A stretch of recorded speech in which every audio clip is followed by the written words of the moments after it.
Hello everybody, welcome back to my channel where we talk about skincare, grooming, and sometimes hair, so if that sounds like your thing, make sure you are subscribed. Also, come and follow me on Instagram where I post a lot of stuff you're not going to see here on YouTube. Today we're taking another look at the world of skincare TikTok and seeing just what in the hell is going on over there, because there is a lot of things I'm being tagged in that I'm loving, so keep tagging me. We're going to be looking at skincare mistakes, hacks, and some actually good advice today. As always, I'm not a licensed expert in any way when it comes to skincare, so whenever I'm looking at these types of videos, I'm just kind of putting myself in those situations and thinking about how my skin would react in these situations. Here's a hack that's really getting some traction on TikTok, and I'm in two minds about this, and I'll show you why. So I've been seeing these hydrocolloid band-aids all over TikTok recently, and I decided to go last night and buy some and try it out for myself. So basically you put these like on your face wherever you have acne or just trouble areas, and you sleep in it overnight, and it's supposed to take out all the bacteria, all that nasty stuff in there. So I just want to try and see how it would work. Also, the thing that I bought, it came with 3 big ones, so I had to cut one in half, as you're about to see. Sweet. Yeah, so here, I cut them like in half, and I put some, because like one of them was way too big for my forehead, so I had to cut it in half and put one on my chin and the other one on my forehead. But honestly, when I woke up overall, you can like see the spots, like there's like little white dots on them in the morning, as you can see here, where I had all my pimples at, and it was super nasty. If you guys want to see how it looks after, just let me know and I'll post it. But overall, I'd give it a 10 out of 10. Okay, here's why I'm in two minds about this particular hack. As you can see, those band-aids worked absolutely fine. After all, that's all pimple patches are. They're just tiny versions of these giant band-aids. It's used in hospitals. They're just smaller versions now. And that's great. That works absolutely fine. I personally wouldn't put it all over my face like that. I would just use it in concentrated areas because it doesn't absorb bacteria. That's not how they work. But there are versions of this hack where people are using blister patches. So, you know, the ones that you put on the back of your heels, or you know, anywhere where shoes are going to be rubbing up against you. And this is where I'm a bit like, oh, you've got to be careful with this one, because different patches are going to use different adhesives, right? So blister patches are made to stay on your feet, so they might in some cases have a stronger adhesive, so that when that shoe is rubbing against your foot or rubbing against wherever it's causing blisters, it's not going to fall off easily. And you're not going to get that kind of adhesive with pimple patches, right? Patches are made to go on your face. So sometimes they can be a little bit too sticky and actually cause some damage. But what I like about singular pimple patches is that you get a lot more in a pack. It lasts many times over, instead of buying these 3 massive patches and using them in one night. So yeah, it's an interesting hack, but you've got to be careful with what ones you buy. Okay, I was tagged non-stop in the next one on Instagram and TikTok as well, so let's talk about this one. This is about a DIY sheet mask, a zero waste sheet mask. Reusable sheet masks are actually really easy to make. Take an old t-shirt and cut out the shape of a sheet mask around the size of your whole hand. Then fill a bowl with hot water, add green tea, and then add your favorite serums, essences. I added shea oil in here and finished up the bottle. People don't realize that sheet masks are really just materials soaked in a serum-like formula, and that's what you're recreating here. Now fold up your sheet mask and soak it in your formula bowl for at least a couple minutes.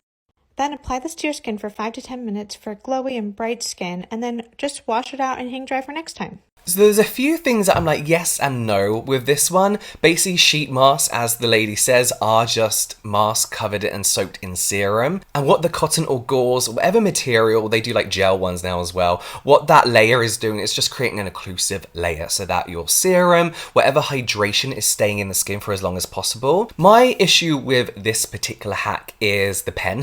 First of all, don't use a pen, like maybe use like a wash-off marker, wash it and then use it. But also what I would do here is apply the serum to my skin first. What I think you're doing when you're dripping serum within the green tea is you're not getting that even spread of serum. That's what happens whenever we mix stuff together, whenever we try and play chemist, you're not going to get like an even spread. Sheet masks are made with particular kinds of cottons and weaving and threads and all that kind of stuff to allow the product to actually get onto your skin.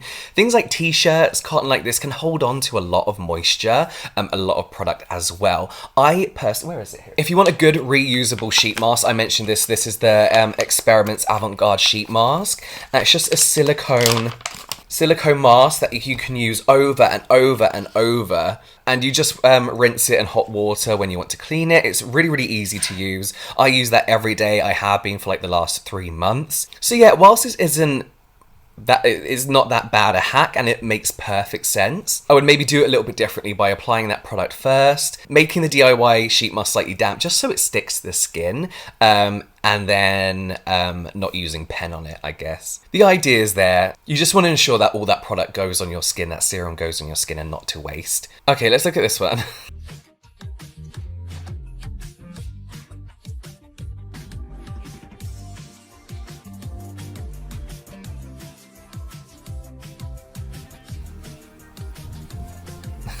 I'm going to keep this one very short. There's no scientific evidence or backing that semen is good for your skin. Can I leave it there? I'm going to leave it there. Okay, let's take a look at the next one. I love these videos where couples give each other like a face treatment and like do a routine that they probably wouldn't have ever had. It's usually always straight couples as well. I was tagging this a lot again.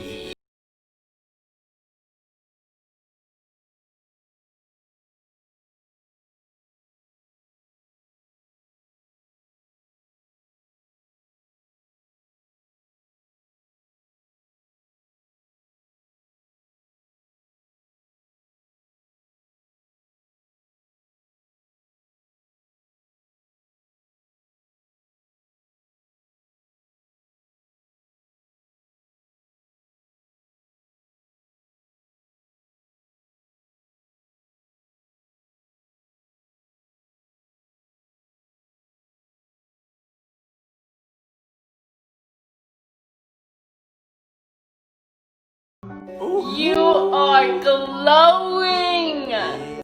His skin looks so good at the end of that. It looks glowing. Like, okay, so there's a few things though. So, number one, love this, first of all. I don't care if anything was wrong. They were having a good time and he looks amazing by the end of it. That exfoliating brush, you know, the spinning brush, looked actually very, very gentle. It didn't look too intrusive. It didn't look like your typical old-fashioned Clarisonic. The bristles looked very, very, very soft. Once in a while, it's not the worst thing in the world. I prefer my silicone brushes personally. Then they go on to the pore vacuum, which I just don't like these.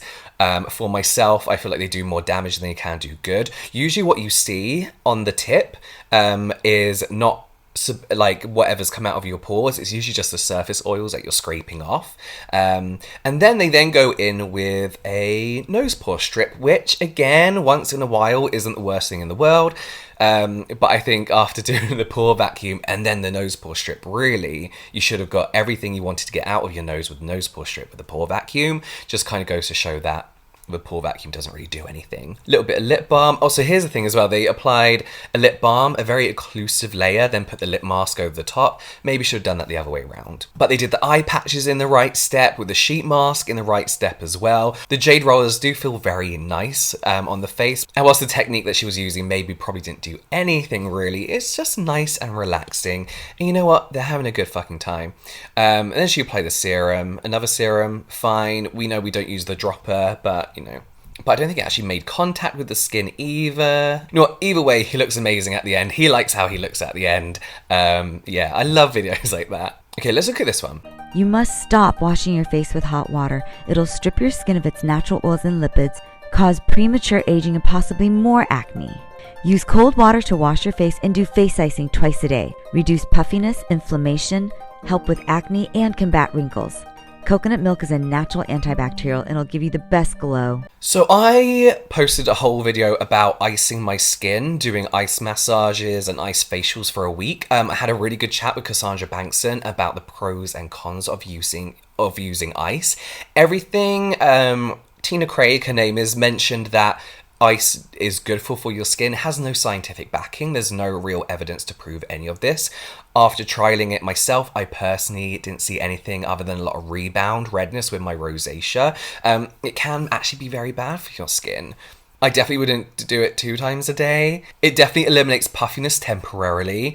As far as reducing oiliness and acne, Personally, for me with my oils, I didn't see any difference whatsoever. Again, no scientific backing behind this whatsoever. Doesn't mean it's not true, it just means like it's been tested and there's no real evidence to prove this, or any reason why it would do this. Just use a very gentle cleanser in the morning. You could use a cleansing oil, a cleansing balm that's not going to strip your skin. A lot of people opt not to wash their face in the morning. There's very split opinions on that. A lot of dermatologists say don't cleanse your face in the morning, you don't have to.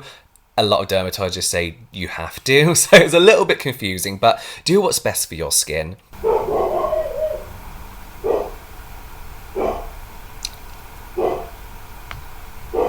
But yes, do go and watch that video. Me and Cassandra Bankson have a huge chat about the pros and cons and the evidence behind ice facials. So there we have some more TikTok skincare videos. Some of them are good, some of them are like questionable, and some of them are just nice. I've been loving scrolling through TikTok at the moment as well. I'm not that active on there. I mainly use it for a few sponsored posts, but I plan to like hopefully do more on there eventually. I don't really know, but keep tagging me on TikTok and on Instagram. I love scrolling through these videos, but that is it from me. I will see you next time.